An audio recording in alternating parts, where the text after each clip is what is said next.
अस्सलाम वालेकुम व्यूवर्स, क्या हाल है? उम्मीद करना ठीक हो।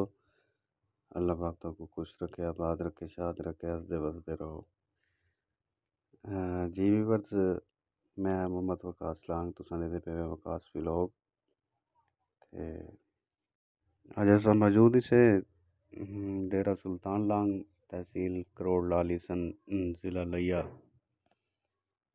भाई एहसानुल्लाह लांग दे छोटे भाई भाई अब्दुल मजीद लांग की शादी आई ते दावत वलीमा अटेंड करने वास्ते अस मौजूद ही से।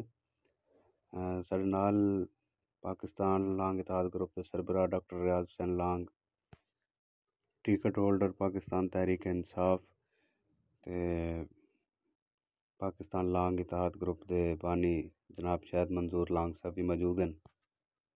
जी व्यूअर्स, तुम देख सकते हो बहुत अच्छा माहौल है ते बहुत अच्छी डेकोरेशन की हुई है ते माशाल्लाह। अल्लाह पाक इन्हां को सलामत रखे, आबाद रखे, शाद रखे। बहुत ही उम्दा ते आला किस्म की डेकोरेशन है,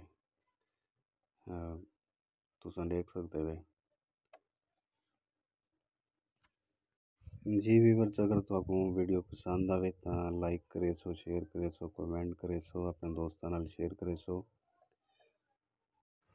साकू दे सो इजाज़त, मिलते हैं वाला अगले व्लॉग है। जितनी देर तुसां रखो अपना ख्याल। अल्लाह हाफिज़, अल्लाह निगहबान।